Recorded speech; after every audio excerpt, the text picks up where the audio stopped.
filosofía y deontología jurídicas. Esa es una denominación que se le ha colocado hace 1 año, 2 años a la materia, que históricamente siempre se llamó filosofía jurídica o filosofía del derecho, indistinto como lo decía. En general, en todo el mundo se entiende que estamos hablando de una y la misma cosa. Cuando hablamos, eso es en filosofía jurídica y filosofía del derecho.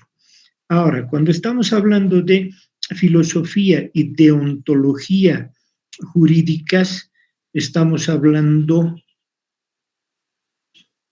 de que en la malla curricular, por algún motivo, yo me imagino de carácter práctico, se ha querido poner el acento en el tema de la deontología, cuando la deontología es un capítulo más de la filosofía jurídica, posiblemente ni siquiera el más importante, pero lo que yo entiendo es que hay algunos colegas, y seguramente hay opiniones respetables en que filosofía jurídica parece ser muy teórico y no te sirve para ganar un juicio. ¿Y dónde está su procedimiento? Como en derecho civil, en algún momento su procedimiento civil, el penal y su adjetivo penal, y el laboral y su procedimiento laboral, con lo que ganas el juicio, tu práctica jurídica. Y en cambio, filosofía jurídica, yo pienso que han dicho, no, ¿para qué es mucha idea? ¿Y dónde está la parte de ganar el juicio, la parte práctica? No hallo. Y por eso es que seguramente han dicho, la volveremos una materia más práctica, lo cual es un error. ¿Por qué?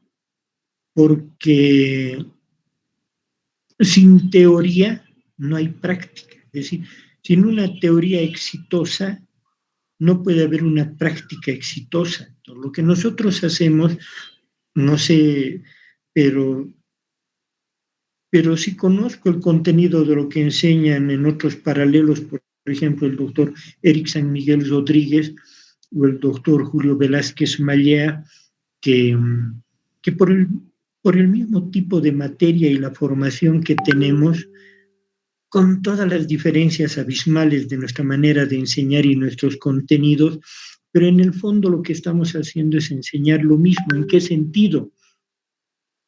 En que mi generación, los que ya tenemos 90 años, mi generación en los años 70, en los años 80, universitarios, tuvimos un problema en la universidad y fue que la mayor parte de nuestros docentes ya eran muy mayores, estaban sobre 60, 70, 80 años. Ese es un primer problema. Entonces, ya no eran abogados activos, no eran abogados de tribunales, no eran abogados de litigar.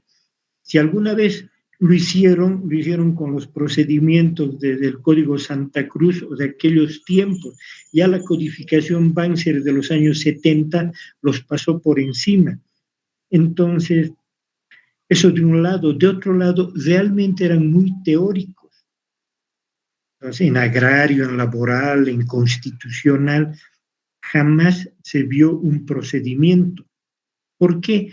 Porque la mayor parte de ellos venían de una formación política contra el fascismo militar de aquel tiempo. Y claro, estuvieron en la edad política muy activos y seguramente aquello les restó la posibilidad de hacer práctica, pero además eran exageradamente teóricos, lo cual era bueno porque eran unas clases maravillosas, pero luego cuando tú ibas a hacer el juicio no sabías nada. En 5º año se llevaba procedimientos especiales, donde te enseñaban todos los procedimientos, excepto civil y penal. Ahí empezabas con constitucional y luego tributarios, aduaneros, mineros, laborales, seguridad social, administrativos, pero toditos, y a ver si puedes acabar los procedimientos. Entonces, mi generación fue una generación frustrada porque sabíamos muy poco de la práctica. Los que tuvimos suerte, hicimos práctica en bufete de abogado, como todos en la vida, o en alguna institución pública, o en tribunales. Y allí aprendimos lo que era el derecho en la práctica. Y claro, de ahí salía una posición equivocada de decir, pero ¿qué sabe mi docente? Se ha presentado una demanda y le hemos rechazado 5 veces. Tondedores previamente subsane,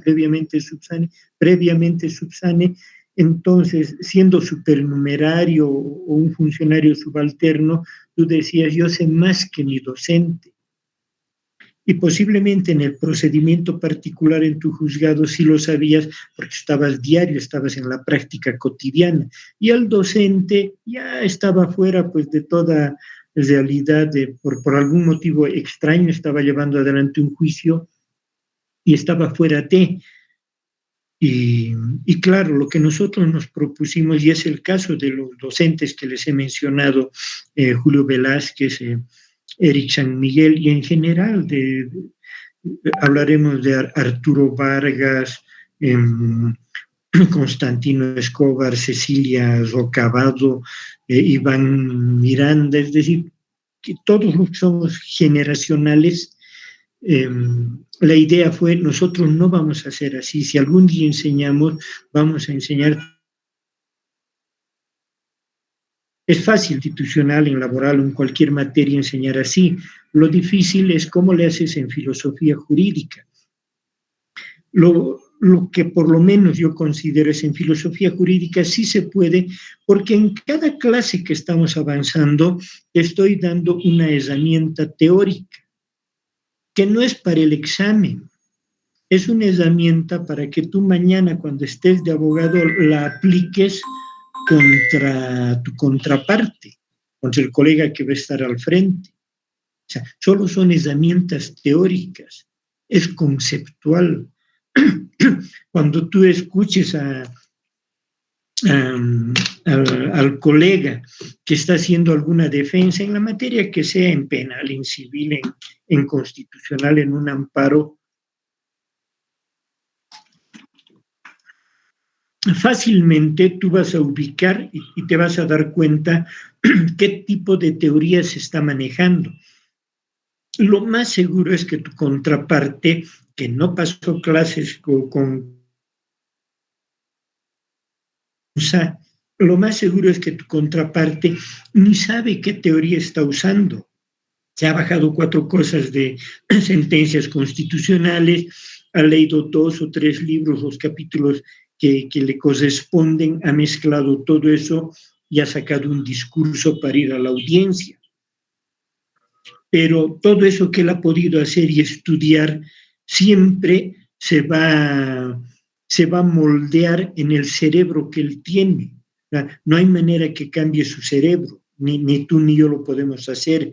La manera que piensas, la manera como eres, así está diseñado tu cerebro. Por genética, por congénito o por medio social. Y entonces todo lo que aprendes se moldea en esa manera que tú tienes de pensar, ¿no? Si este abogado, por la situación que sea, todo lo que quieras en positivismo y siempre lo va a moldear en justnaturalismo. Entonces tú vas a tener la capacidad de identificar eso y de ubicarte cuáles son las ideas fuerza o las ideas que rigen en el cerebro de esta persona. Y sin que él se dé cuenta, tú tienes a la mano una serie de teorías que vamos a llevar, con la cual cómo es más fácil aplicar para derrotarlo. Y entonces es práctico para hacer tu informe, para hacer tu memorial, para responder en una apelación la sentencia de un juez. Tú fácilmente vas a saber cómo opina el juez, dónde están sus errores, dónde están sus... disminuye sus aciertos y trabajas más en los errores teóricos de formación que él tiene. Entonces, todo lo que yo enseño, por lo menos me parece, es para que ganes el juicio. O sea, ¿para qué más te enseñaría otra cosa? Si además te sirve en tu vida para algunos, no sé, para ser mejor persona en la vida y en fin, te genera algo. Alguien me decía, es como alquímico, me ha cambiado mi manera de ver. Bueno, bienvenido, no es esa la idea, pero si además te sirve para ser alguien mejor en la vida, súper, pero modestamente lo único que yo quiero es que puedas enfrentarte con éxito en una audiencia y que sin que sepa tu contraparte cómo, pero que le has ganado. Ya está a punto, por penales, con alargue, en tiempos reglamentarios, pero le has ganado y ya está. Y que te sirva para eso. Entonces, deontología, dentro de los grandes capítulos de la filosofía, hay uno que es eh, la axiología, los valores, y nosotros estudiamos por el tema de los valores jurídicos, dentro de ellos el valor justicia. ¿La justicia es parte del derecho o no? Los abogados debemos hablar de justicia. La mitad más uno de los abogados del planeta te pueden pegar en la calle o donde te vean si tú dices derecho y justicia van juntos o deberían ir juntos. Y la otra mitad más uno menos uno, lo mismo te puede hacer si tú dices derecho y justicia no tienen relación. Es decir, son dos posiciones bien cesadas. Pero hay que estudiar el tema de la axiología, el tema de los valores en general y luego los valores jurídicos dentro de los cuales está la justicia. Y dentro de ese capítulo, ni siquiera es todo un título entero, hay un subcapítulo final que es el de la deontología. Y la deontología trata de los procedimientos en la ética profesional. En este caso nosotros estaríamos hablando la deontología jurídica, la ética del abogado. Y para llevar a juicio o para defenderte en proceso, si alguien te denuncia por mala ética profesional, si alguien te denuncia en el colegio de abogados o en el Ministerio de Justicia. Entonces, es eso. Entonces, se le ha querido buscar un procedimiento a la filosofía jurídica. Se dan cuenta, así como derecho constitucional y procedimientos constitucionales. Ahí se entiende por qué es el sustantivo y su procedimiento. En lo nuestro es tan secundario buscarle un procedimiento que no lo agotas todo, porque solo estaríamos viendo la ética del abogado, pero bueno, por eso les digo, el programa actual que llevamos es ese, filosofía jurídica, más haciendo hincapié en un subtema que es la deontología jurídica, que obviamente lo vamos a estudiar y lo vamos a agotar, ¿no? Antes de tomar,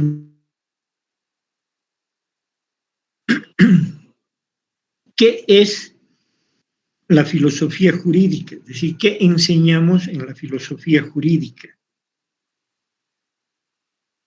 La filosofía jurídica tiene por objeto el estudio del derecho en forma general, universal, lo más total posible, holísticamente. ¿Sí? El estudio del derecho de la manera más general, total, universal posible.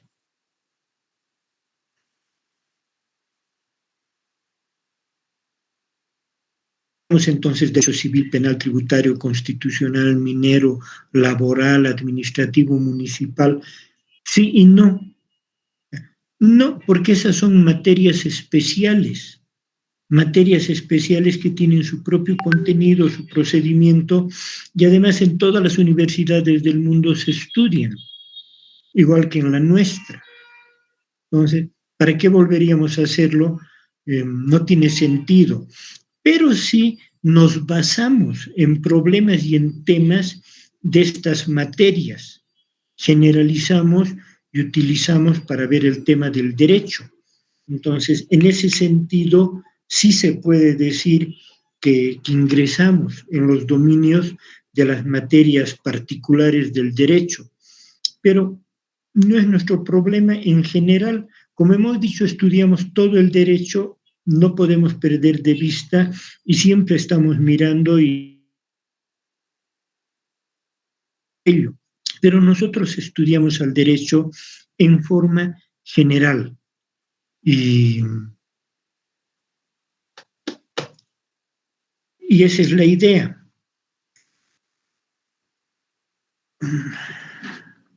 Avanzaremos hasta las 2 y ahí tomamos nuestro break. ¿Ya? 15 minutos más para agotar este punto. ¿Desde cuándo existe filosofía jurídica? Según mi humilde opinión, desde que el ser humano, desde que los homínidos, nuestros ancestros, pudieron desarrollar pensamiento, estamos hablando de 1.200.000, 1.400.000 años atrás, desde que pudieron desarrollar capacidad de pensamiento y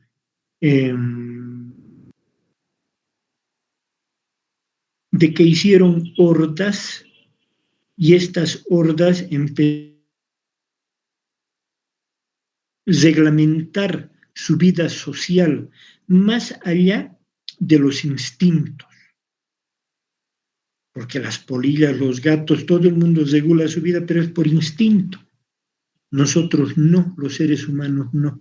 Entonces, a partir de ese momento es que debió haber habido pues filosofía jurídica en el sentido de que ellos pensaban en el momento de que observaban que como que de la nada parecía una institución o una figura jurídica o había que sancionar a alguien.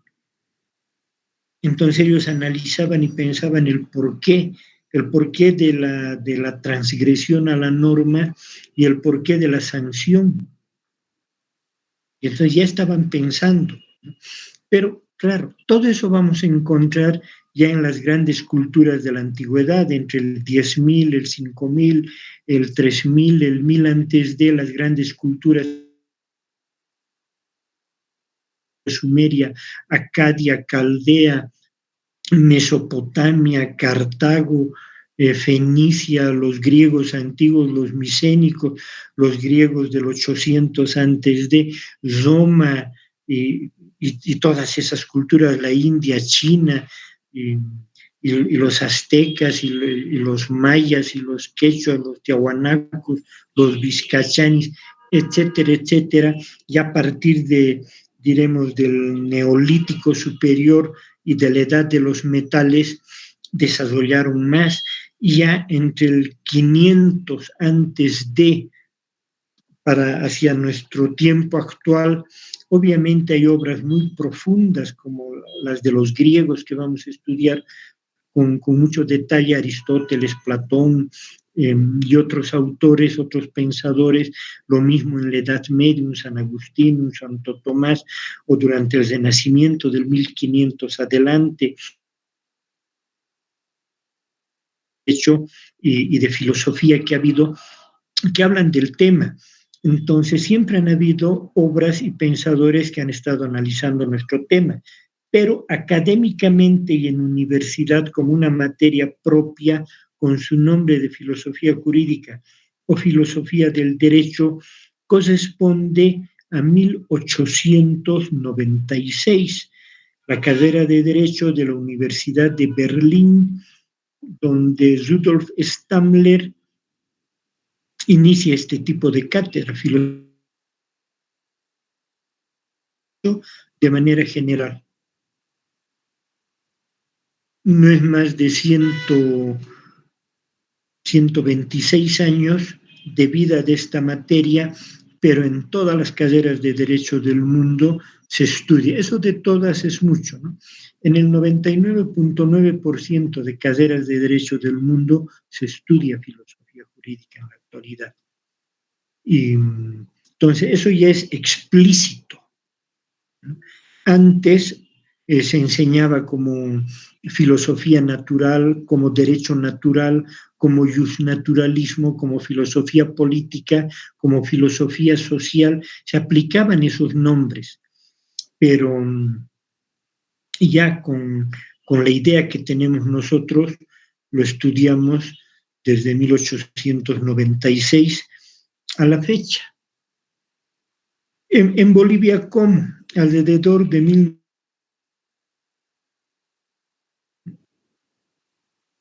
en esa época en que, y sigue siendo así, ¿no? En que Europa dominaba el mundo, controlaba todo, entonces salió la novedad en Europa y una nueva materia que estudiar, hay que copiarlo en todo el mundo. Y lo mismo en Bolivia, hemos copiado, por ejemplo, uno de los primeros docentes de la materia en San Andrés fue don Daniel Sánchez Bustamante, el abuelo de Gonzalo Sánchez de Lozada.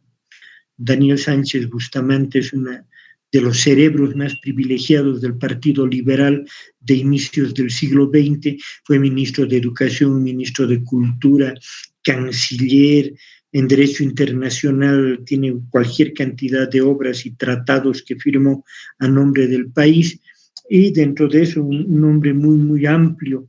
Entonces él también dirigió, regentó la cátedra de filosofía jurídica, obviamente con los contenidos que entonces se enseñaba en Europa, que seguramente adecuaron a la realidad boliviana y ya estuvo.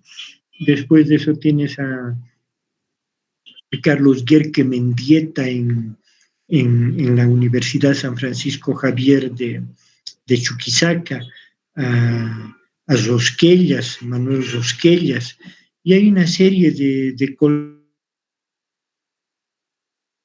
del 1900, diremos hasta la Revolución Nacional, hasta el 9 de abril del 1952, regentaron la cátedra. Se producen rupturas. El 54 se genera una revolución universitaria, el MNR en el poder, 2 años después toma la universidad, viendo que seguramente gran cantidad de docentes eran todavía de falange socialista o estaban muy ligados a la logia masónica. Entonces tenían necesidad de romper aquello políticamente, lo hicieron, coparon cátedras y de inicio seguramente pues, bueno, han debido haber excelentes docentes y el resto aprender, pero todo en la vida es aprendizaje, así que después de 5 años de dictar una materia, obviamente dejas de repetir y empiezas ya a acumular conocimiento, a producir nuevo conocimiento, y de ahí que tienes en los años 60, 70, 80 una playa de grandes intelectuales dictando cátedras en derecho, pero nuestro país no ha estado y nunca está ajeno a los temas políticos. Desde el año 64, desde el 4 de noviembre de 1964, en que se produce el golpe militar del bando Candia contra el MNR en el poder, 12 años de poder, y tenemos la instalación, excepto el gobierno de Juan José Torres González, entre el 70 y el 71 tenemos gobiernos militares, a cual más rudo y más fuerte dentro de su ideología fascista. Entonces, eso implicó también el cierre de las universidades, la clausura de los años académicos universitarios. A mí me ha tocado 2 clausuras de año universitario, a mi hermano 4 clausuras, y los que iniciaron sus estudios en los 70 deben estar por las 6 clausuras de año universitario, ¿no? Entonces, obvio, se tomaba la universidad, se despedía a los docentes, como buena parte de esos docentes o eran del MNR o eran de izquierda, a perseguirlos, exilarlos, mandarlos a campo de concentración, lo que tú quieras, y el, el, esto igualmente cambia a partir del 10 de octubre del 82, la recuperación de la democracia, la unidad democrática y popular en el poder, el doctor Hernán Siles Suazo y el licenciado Jaime Paz Zamora, y obviamente desde la universidad recuperar el espacio de la autonomía y deshacerse de los docentes que habían entrado durante los gobiernos militares, una nueva generación de docentes que estos docentes venían de los años 70, 60, recuperan cátedras y cruzan hasta los años 90. Ya el año 85, en agosto, con el decreto supremo 21060, el país cambia, el mundo cambia con la globalización de la economía y obviamente cambia también la manera de entender las cosas en el mundo y en el país. Los docentes que venían de la época de los 60, 70 y en los 80 habían recuperado la universidad, ya se habían envejecido y entra pues una nueva generación de docentes a inicios de los años 90, en la que están la mayoría o la mitad, ya diremos a estas alturas, de los docentes actuales en la universidad. Y claro, desde el 2010 hay una nueva generación muy joven, ¿no? Docentes de 30, 35 años que se han incorporado en la planta docente, a los que como yo estamos hablando todavía nos alcance la muerte de aquí a un par o dos pares de años, va a haber una nueva generación, ¿no? Ya generación millennials, generación Z, tal vez, que ya está empezando a acceder a las cátedras. Y se ha producido eso. Entonces, en nuestra materia, quien ha sido histórico docente es el doctor Mamerto Álvarez Cornejo. Y el doctor venía de una militancia del Partido Comunista, él provenía de la Tomás Frías de Potosí. ¿A qué viene esto? A que entre el 77, 78, que se recupera la democracia contra el general Banzer, los docentes de izquierda que andaban en lucha contra el fascismo militar y todo aquello, sin que entremos a cuál idea de la política era mejor o peor, toman la universidad. La universidad no era lo que es hoy día. El 90% de los universitarios pertenecían a algún partido de izquierda, pero así de lanzar bombas, de disparar, de hacer guerrillas, es decir, tan bonita, ahora tan limpia la universidad, entonces lleno de banderas, empapelados, propaganda política. Era otra época, ni mejor ni peor, era otra época. Entonces, eso caracterizó a la universidad en el mundo, en Sudamérica y en Bolivia, que eran universidades súper de izquierda, para bien o para mal. Y fue un hecho, ¿no?, que el Partido Comunista copó en la carrera de Derecho, en la Facultad de Derecho, y dentro de estos docentes del Partido Comunista, más de la mitad había sido gente que vino de Potosí. Y si no eran del Partido Comunista, eran de izquierda. El doctor Manuel Morales Dávila, por ejemplo, protestaba contra el Partido Comunista, pero era un hombre de izquierda. Entonces, se empezó a ver aquello, que qué casual que es de Potosí y es del Partido Comunista, y si no, casual que es de izquierda y es de Potosí. Entonces, que seguramente, como vamos a ver luego, con méritos propios, el doctor Mamerto asumió jovencísimo la cátedra de filosofía jurídica. Él se profesionalizó con su tesis que intitula Problemas de la filosofía jurídica. Ha publicado su tesis en un pequeño librito en la biblioteca de la casera. Y es Es una tesis bonita donde el doctor lo que dice es, la filosofía jurídica debería enseñarse con materialismo dialéctico, que es la filosofía marxista. Él dice, hasta aquí nada de eso nos han enseñado y vamos a aplicar el marxismo. La filosofía jurídica debe ser materialista dialéctica, marxista. En su tesis él dice, si algún día voy a ser docente, yo voy a aplicar. Estuvo bien, la amenaza fue buena, pero cuando él asume la dirección de la materia, no lo hace. Y se basa, como yo estoy seguro, el 90% de los docentes en Bolivia y en Sudamérica, se basa en el libro último que les he mandado, el de Manuel Álvarez Gardiol, que les dije, les he mandado dos libros, El negro de prehistoria de la filosofía jurídica y el de don Manuel Álvarez Gardiol. En eso, y todito se basa, o el 90% por lo menos. Entonces, no puede cumplir su amenaza y vuelve a lo fácil, a lo conocido. Y de esa manera el doctor ya se jubila a mediados de los 90. Yo he empezado a dictar esta cátedra en 93 y ya luego se hace cargo Eric San Miguel en otro paralelo, luego ya hará unos años atrás se hace cargo Julio Velázquez y estamos en eso, ¿no? Entonces, hasta ahí nos guardaremos las preguntas para la segunda parte y retornamos en mi celular, son las 13:59.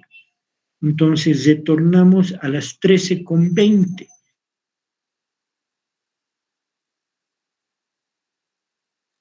A las 13:15 ya nos esté mandando link para ir, o podemos quedarnos en este mismo link.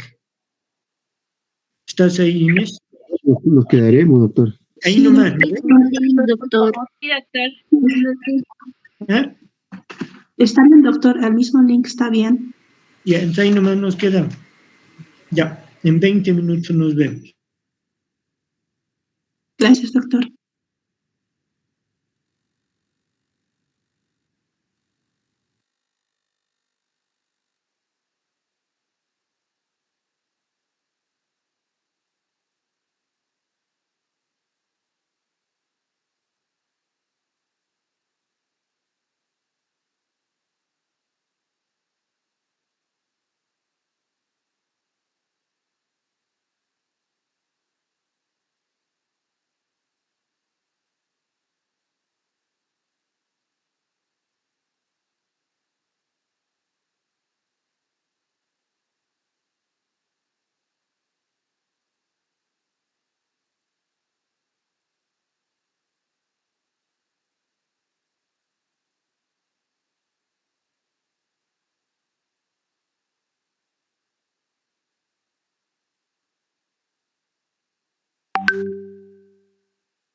¿Cómo están ahí?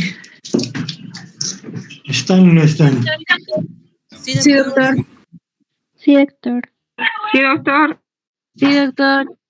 Ya pues, hemos disminuido a 85, pero no.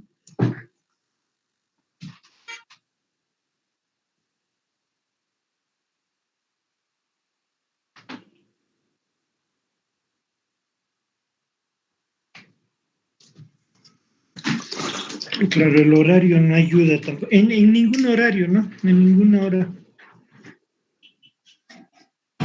En la noche tal vez es mejor. De 6 a 10, así aún así.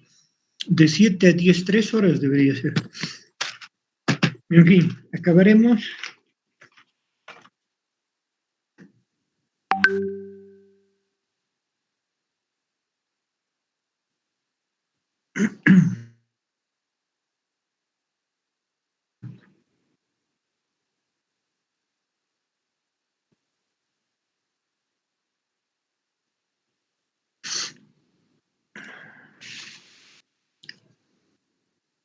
Ya. Hemos dicho que la filosofía jurídica estudia al derecho de la manera más general posible. Esto de filosofía jurídica está relacionado directamente con la filosofía.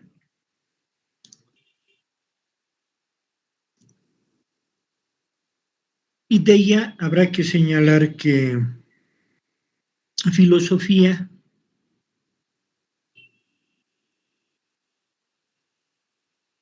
en esos términos, y así como lo concibieron los primeros filósofos en la Grecia antigua, estamos hablando del siglo VI antes de Cristo, el siglo VI antes de Cristo, es decir, lo que va del 501 al 600 antes de.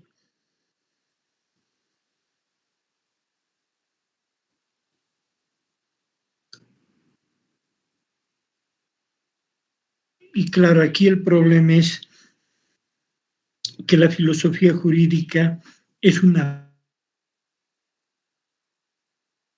de la filosofía en general.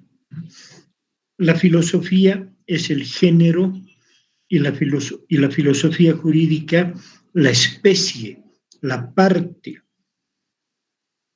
Pero si ustedes se fijan, los pensum de académicos de las carreras de filosofía, van a encontrar que se estudia filosofía de las religiones, filosofía de la historia, filosofía de todo, filosofía política, por ejemplo, pero no van a encontrar filosofía jurídica o filosofía del derecho.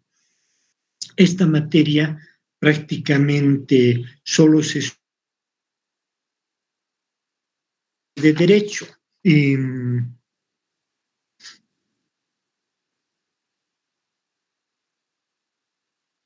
Y lo que tenemos que ver es lo siguiente, es interrumpir la clase, genera cortocircuito. La filosofía jurídica, así como estudia el ser del derecho o al derecho en general, tiene un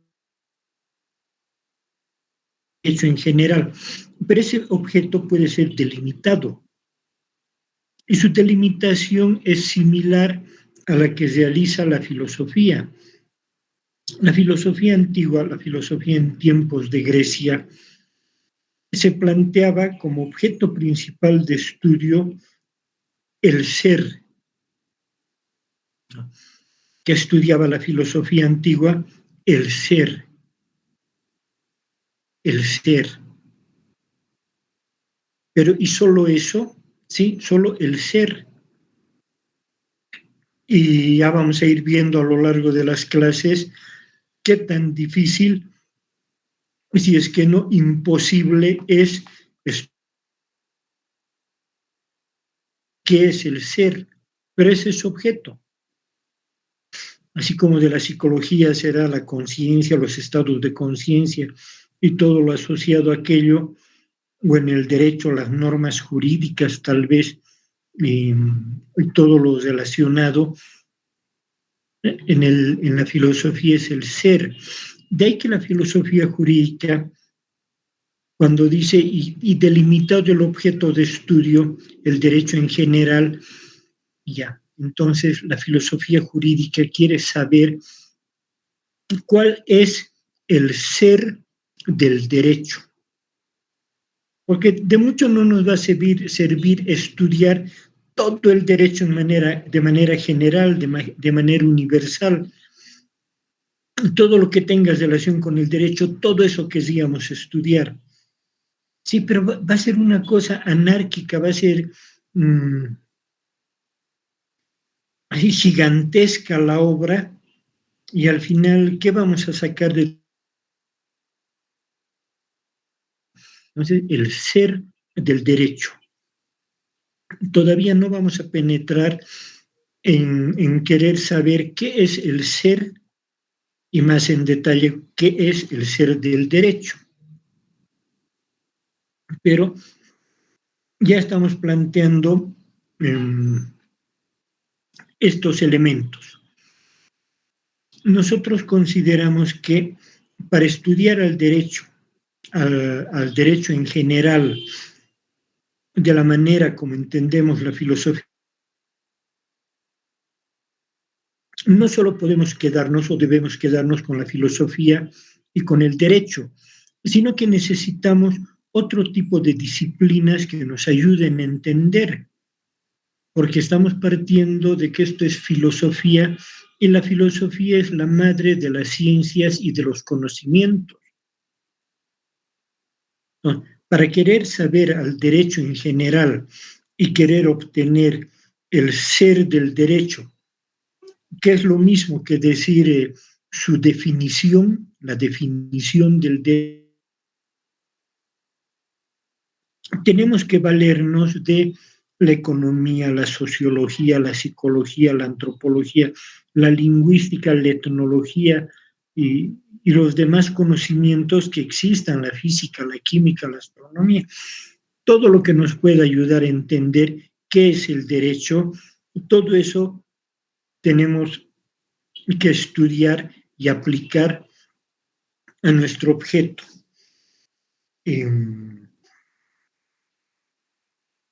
De ahí que no solo vamos a estudiar derecho positivo, derecho vigente, sino también historia del derecho, derecho comparado, sociología jurídica, psicología jurídica, antropología jurídica, todo lo que tenga relación, todo lo que podamos utilizar para saber qué es el derecho en general y cuál la definición del derecho, que es lo mismo que decir cuál es el ser. Es decir, pero el derecho se define y se define relativamente fácil.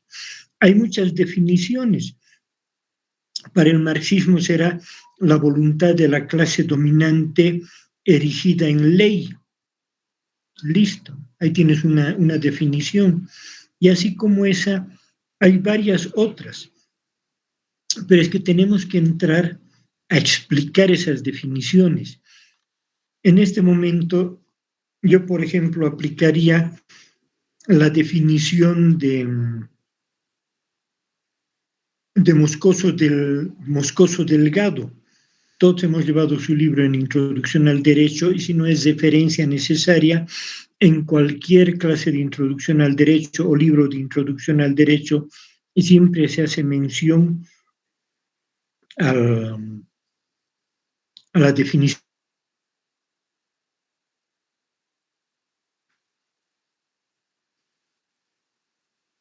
de este doctor Moscoso Delgado, José Moscoso Delgado. ¿Qué es lo que seguramente ustedes me responderán y me dirán?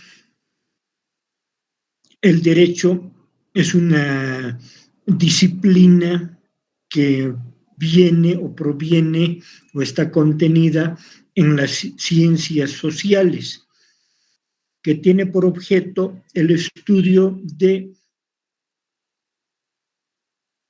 los principios, las leyes, las normas y los valores jurídicos que hacen a la relación de los individuos entre sí y los individuos con el Estado.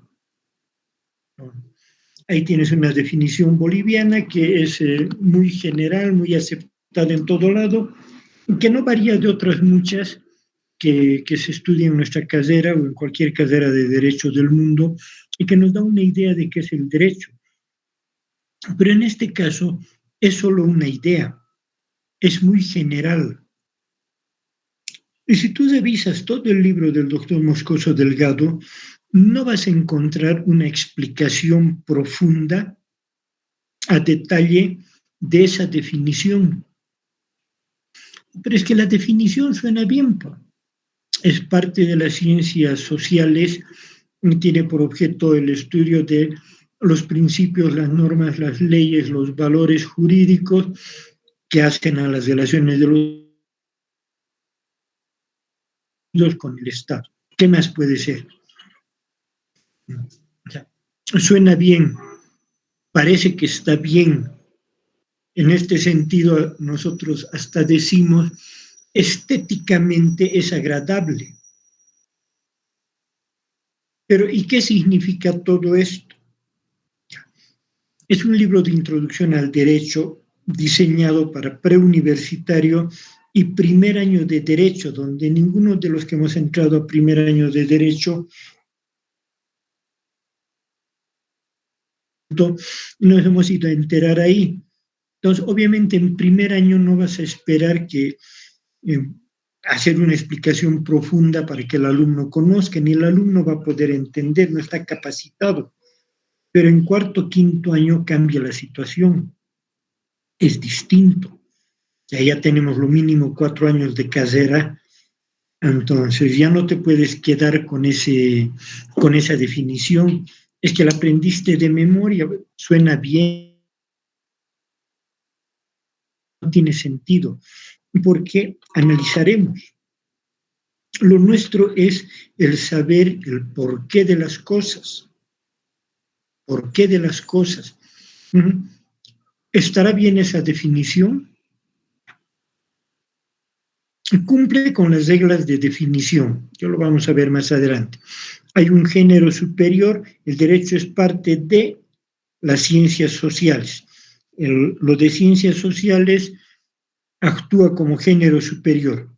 Y luego el derecho se distingue de todas las demás disciplinas del conocimiento humano porque estudia principios, leyes, normas, valores jurídicos y de los individuos y el Estado. Entonces, porque son principios, leyes, normas, valores y normas, principios, leyes, normas, reglas y valores jurídicos. Todo está ahí, todo está en el mismo saco. Entonces, ¿por qué estudia eso que sean jurídicos? Es que se distingue del resto de las ciencias sociales, de donde viene el derecho según la definición, y de las ciencias naturales. Ya, para empezar, ¿existen las ciencias sociales en general? Pero sí, la química, la astrofísica. Sí, pero ¿con qué idea de ciencia? O sea, definiremos qué es la ciencia, lo que tiene objeto y método. Ya, pero con ese criterio, pintar las uñas también tiene un objeto y tiene un método. La primera tienes que limpiar la uña, quitar las cutículas, aplicarle ese líquido para sacar lo que esté del cútex anterior, limpiar bien la uña y luego colocar las sustancias, al final hacerle un diseño y qué sé yo, ¿no? Es decir, hay un método, no es hacer anárquicamente, utilizar, combinar colores y todo lo que corresponda. Entonces, Es decir, no es solo objeto y método, eso es tan sencillo, tan de primero de primaria, en tercero de primaria ya se enseña ciencias naturales, tan de tercero de primaria, de 9, 10 años, que no tiene sentido. Pero ¿y entonces qué es? Es que una cosa es hablar de objeto, de método, de ciencias naturales, de causalidad, de causalismo, de causa y efecto, de vamos a soltar un resaltador y va a caer, y va a caer, y va a caer. ¿Por qué? Por ley de la gravedad universal, 9.8 segundos al cuadrado por metro con dirección perpendicular al centro de la Tierra. Es universal. Y si haces el cálculo entre los cuerpos del universo, te va a salir igual. Decir, es universal, no puede no caer. Va a caer y va a seguir cayendo. Sí, este objeto caía hasta el 1900. Desde que los griegos hace 2600 años hablaron de este tema del causalismo, funcionó hasta el 1900. Si hasta el 1900 tú dejabas caer el resaltador, caía, siempre. Cada que se suelte, caía. Pero porque esto ha desarrollado tanto, como lo vamos a explicar en derecho cuando veamos esfera de objetos reales, que hoy en día ya el causalismo es parte de la prehistoria del conocimiento de la humanidad.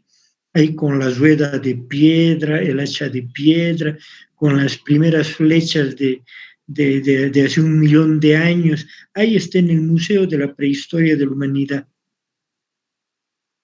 Ya no hay causalismo, causa y efecto. Pero ¿y entonces qué hay? Ley de probabilidades. Probablemente 6 nueves, si suelto este objeto, va a caer. Cayó a 9.8 metros por segundo al cuadrado con dirección perpendicular al centro de la Tierra. ¿Quieres ver? Cayó. Pero es que siempre va a caer causa y efecto. No. Eso decía Newton, que fue el que creó esta teoría y le hizo el cálculo matemático entre el 1650 e inicios del 1700. Eso ya venía la idea en general de causalismo desde el 600 antes de. Exigió hasta 1900. Pero los nuevos conocimientos de las nuevas ciencias naturales dicen que no, que solo probablemente, 99.9 probablemente caiga. Hay la opción de que no va a caer. Cayó. Estuvimos, y está grabado felizmente, fascinante, soltó el resaltador y no cayó. Claro, porque es solo probable que caiga, no es que va a caer, no es necesariamente caerá, probablemente caiga. Pero ¿cómo puede ser eso? Quiere decir que si yo me lanzo del piso 5 de este edificio, probablemente no muera porque me quede flotando contra la ley de la gravedad. ¿Sí? Así funciona la ciencia, el conocimiento y el mundo actual. Probablemente, pero no necesariamente. Entonces, ya nos hemos puesto a hablar de qué, de un montón de cosas que no le vienen al caso. Estábamos en la definición de derecho del doctor, no es José, es Jaime Moscoso Delgado. Claro, pero para hablarme de su definición, diciendo el derecho es una disciplina que viene de las ciencias sociales, primero me tengo que hacer una explicación total de las ciencias y cómo se entiende en la actualidad la ciencia. Después de eso, tendría que explicar por qué estoy dividiendo en ciencias naturales y en ciencias sociales. ¿De dónde sale esa división? ¿Quién ha inventado esa división? ¿Es correcta la división? ¿Todos están de acuerdo con esa división? No. Pero dice una palabra eso el libro de Jaime Moscoso Delgado, no, porque es para preuniversitario y para primer año de Derecho, ya. De explicar. Explicó luego en otro libro, no, porque ya se murió, ya, te creo. Pero el alumno que estudió eso en primer año no estudió nada más, ahí se quedó con eso, con esa generalidad. Sí, es que como nadie te obliga a pensar y con que sepas hacer tu memorial, te vas a estar ganando la vida como abogado, entonces, ¿para qué quieres saber más? Ya, pero esa no es la idea, ¿no? Entonces, primero, todo un ciencia. Segundo, todo otro problema en querer saber por qué ciencias naturales y ciencias sociales, humanas, valorativas, axiológicas, culturales o del espíritu, cualquiera de esas, con las variables teóricas obviamente, pero que dan a lo que entenderíamos hoy por ciencias naturales. Entonces, pero ¿y quién hizo esa división? La hizo el filósofo alemán Immanuel Kant. Immanuel Kant lo hizo a mediados del 1650 años atrás. Sí, ¿y por qué lo hizo? Porque él dijo, de un lado las ciencias naturales, donde están la física, la química, la biología, ese tipo de conocimientos, la astronomía, ese tipo de conocimientos que actúan, sus objetos actúan por causa y efecto. Por eso Kant dijo, de un lado las ciencias naturales que son causales y de otro lado las ciencias humanas o ciencias sociales que no son causales, como la historia, como la moral, como la filosofía, como la religión y como el derecho. Pero eso lo han dicho hace 250 años. Sí, hace 250 años creían que las cosas eran causa y efecto en las ciencias naturales. Desde el 1900, gracias a Albert Einstein, gracias a Max Planck, Niels Bohr, Heisenberg y otros sabios, sabemos que el causalismo ya no aplica. Entonces, si ya hace 120 años, 122 años, lo más actualizado, sabemos que el causalismo ya no aplica. Ningún físico que se tenga respeto te va a hablar de causalismo, o ningún químico, ni ningún premio Nobel, ni siquiera seguramente un alumno de primer año de esas carreras. ¿Por qué nosotros seguimos aplicando el tema de ciencias sociales, ciencias naturales? Que se hizo antes del 1900, antes que se sepa que ya no hay causa y efecto. Ya no era culpa pues de Kant no saberlo, en su época no se sabía, pero ahora ya sabemos.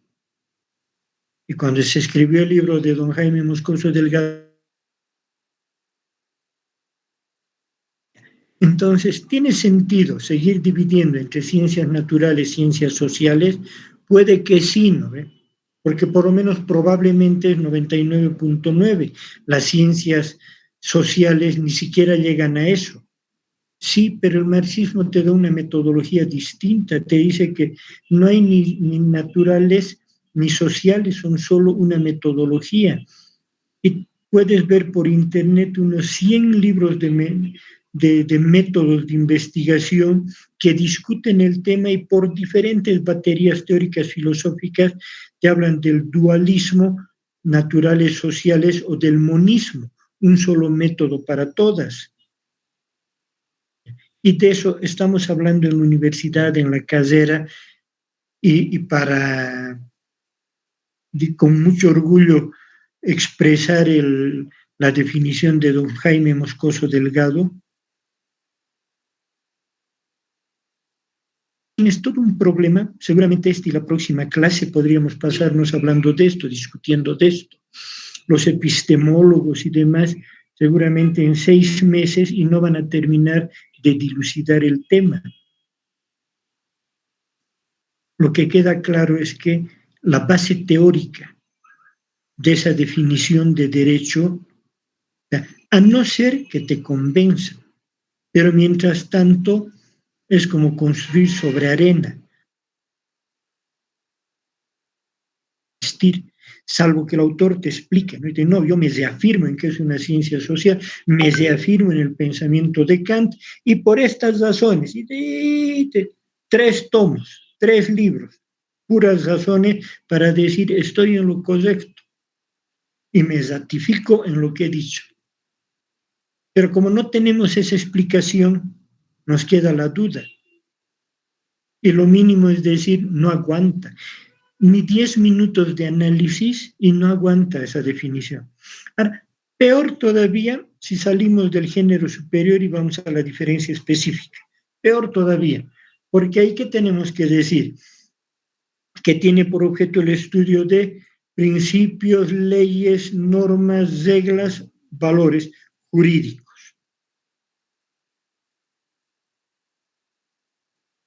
Hablaremos de la teoría pura de Hans Kelsen, teoría pura del derecho. Principios, leyes, normas, reglas, valores, de esos 5, Kelsen te va a decir, estás loco. Solo es uno, normas jurídicas.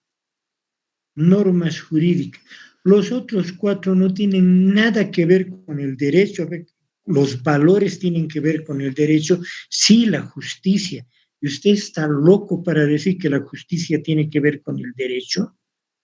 A ver, nos ubicaremos. La justicia es parte del derecho, el derecho aspira a la justicia, el derecho es un medio para la justicia, derecho y justicia son lo mismo. Discutí con la gente de Hans Kelsen y convencele que los valores tienen parte, son parte del derecho. No vas a poder. Discutí con Kelsen que las leyes naturales que se suponían causales y ahora sabemos que no, el derecho se va a levantar de la tumba peor que zombie, te va a matar. Y empezaremos a discutir con las diferentes teorías, con las diferentes doctrinas. Discutí con los positivistas que los principios tienen relación con el derecho. Te vas a hacer ofender, ¿no? Gratuitamente, pero ¿y entonces cómo es el asunto? O con un justnaturalista que la norma es más importante que el principio y que puedes poner en la misma definición los dos. No va a aguantar, no va a aguantar. ¿Y por qué don Jaime le ha puesto? Porque era lo más universal, lo más general, juntarlo. Pero para primer año, para explicar lo más elemental con papas y manzanas al niño, pues al joven que ha entrado a la universidad, hacerle entender los rudimentos del derecho. Pero ya lo que estamos hablando hubiera sido seguro muy difícil a esa edad, no sé, creo, ¿no? Hoy día ya desde el colegio se sabe las teorías del Big Bang y todas esas cosas, ¿no? Los agujeros negros, la muerte térmica del universo. Eso ya es lenguaje común. No aguanta. Las relaciones de los individuos entre sí, ¿qué cosa es eso? Derecho privado, derecho civil, derecho comercial, y las clases sociales y las estratigrafías sociales, como hoy se entienden, y los colectivos y las mujeres y los LGTBs solo son individuos, y el constitucionalismo social nunca llegó a Bolivia. Es más, ya teóricamente con la Constitución del 9 ya hemos superado el constitucionalismo social, hemos dado un paso más allá y seguimos de los individuos entre sí. Eso es liberal, ¿no? Para los tiempos de Jaime Moscoso, cuando no va a seguir hablando de los individuos entre sí y los individuos y el Estado. ni siquiera va a Sociedad Civil de Hegel. Podrías discutir, y si pones unos 3 que saben de estas cosas en un seminario, se agarran a trompadas, ¿no? Porque cada uno va a tener su idea diferente. A lo que yo me voy es a que ni somos genios ni nada de eso, pero todo lo que caiga en nuestras manos tenemos que analizar. Es muy difícil que se me vaya a pasar que yo les diga o que de su lado venga así muy enlatado, así una idea, una conceptualización de esta naturaleza que no tiene base teórica. O sea, todos tenemos derecho a opinar y a equivocarnos, ¿no? Todo está la prohibición de equivocarse o de no saber. El asunto es saber de dónde viene, por qué es, y lanzarlo. Si tienes duda, obvio lo lanzas como duda, como pregunta. Yo creo tal cosa, pero ahora ya no estoy seguro cómo serán. No hay problema. Pero la idea es que todo lo que hablemos lo podamos explicar, decir el por qué, como el niño. Hay una edad del niño que te pregunta, ¿no? ¿Y por qué esto? Le das una respuesta, ¿y por qué esa respuesta? Le das, ¿y por qué? ¿Y por qué? Hasta que al último te da ganas de pegarle uno. ¿Por qué? Porque ya no sabes qué más decir. Ya has llegado a un punto en que ya no sabes qué decirle y te da rabia, ¿no? Entonces, en lo nuestro, en esta materia es eso, pero ¿por qué? ¿De dónde viene? ¿Por qué sucedió eso? ¿Por qué la gente dijo lo que hizo lo que hizo, pensó lo que pensó? ¿Por qué no pensaron otra cosa? ¿Cuál era el problema? ¿Qué es lo que impedía? ¿Por qué hoy día pensamos distinto a antes? ¿Qué es lo que ha variado? ¿Qué es lo que nos hace diferentes? Entonces queremos explicarnos, queremos saber eso. Si no conocemos a detalle, entonces estaríamos enseñando en forma engañosa. Estamos vendiendo ideas. Pero ¿de dónde ha sacado? De tal libro, que el libro ya lo mandó. Entonces lean nomás el libro, memoricen el libro que les he mandado. Total, el 90% de las universidades en Sudamérica y en Bolivia debe ser el 99%, enseñan ese libro. No, mentira, en la Católica, en la UPB enseñan otro libro. Sí.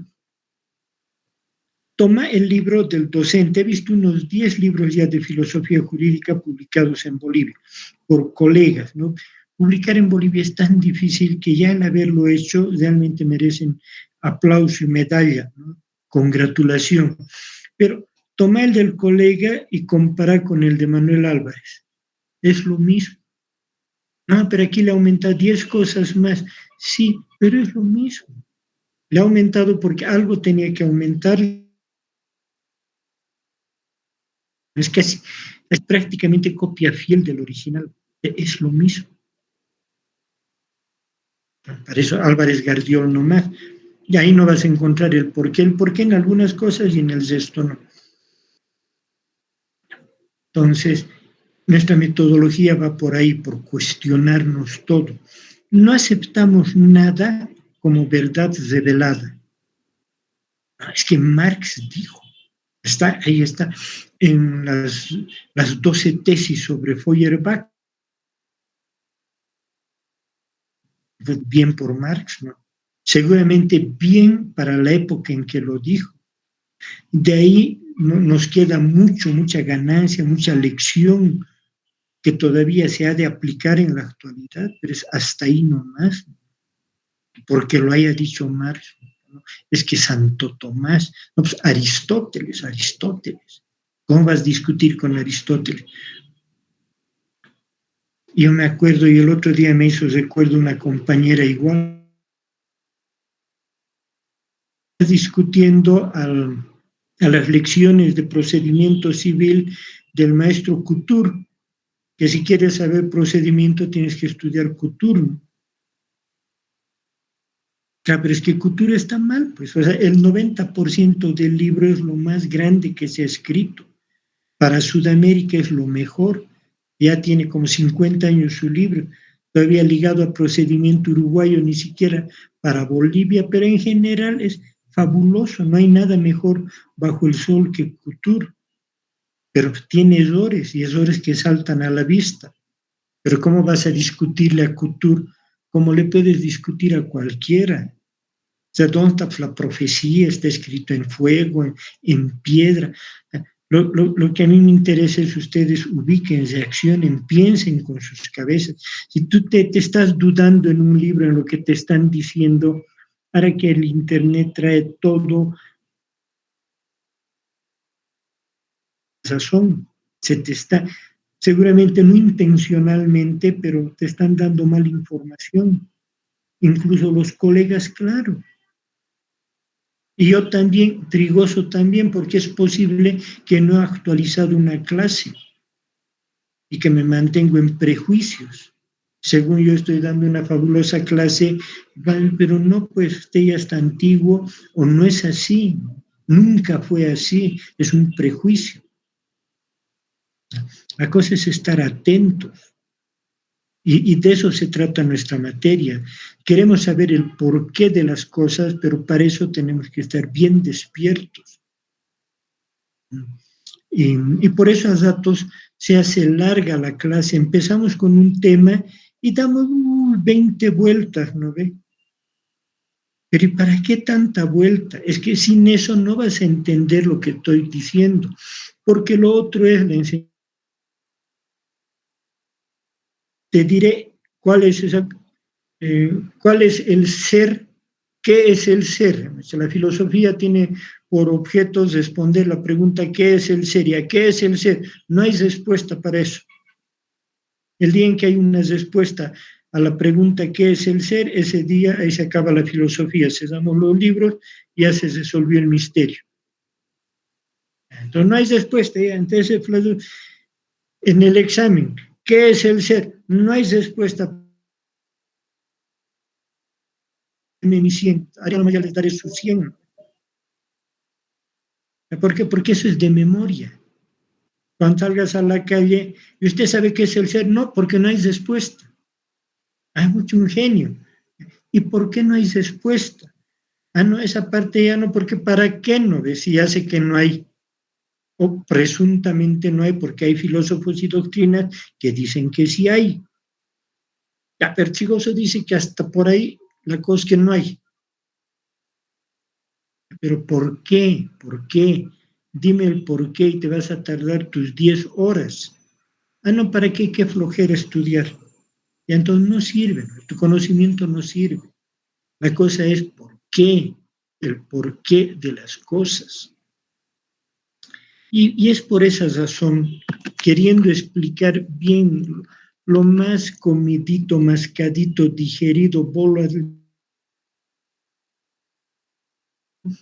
eso es lo que yo les voy a explicar o voy a intentar explicar. Y por eso le voy a dar 20 vueltas a la cuestión para decirles es esto, este es el resultado. Y en todas las clases lo que va a suceder es que siempre vamos a volver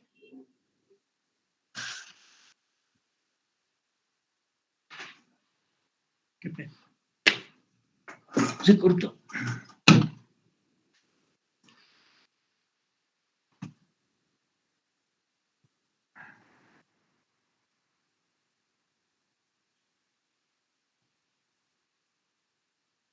Doctor, no se cortó, lo seguimos escuchando. Ah, pero yo no les veo ni me ven, pero... Sí, doctor, se le ve. Sí, doctor, se le ve. Yo tengo aquí, perdiste la conexión de red intentando restablecer, pero si me escuchan y me ven, ahí iremos cesando, a no ser que para unos se cortó y para otros no. Pero la idea es esa, la idea es saber el por qué, y yo trato de hacer eso.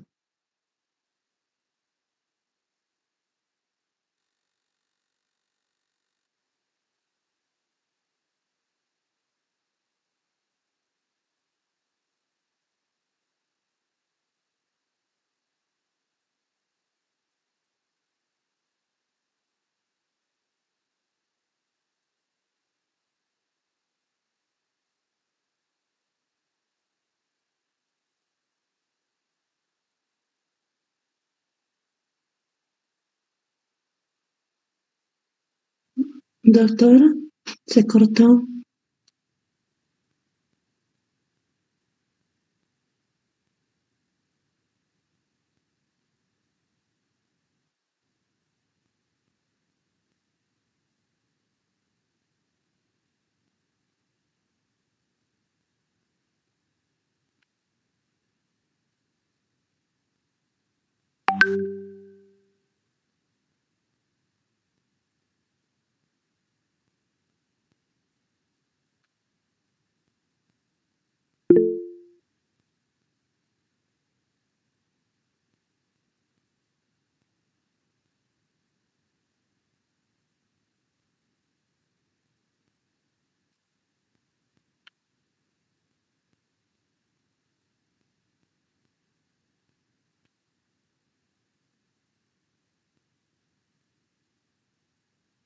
Compañeros, el doctor ya salió de la clase y lo ha suspendido para mañana.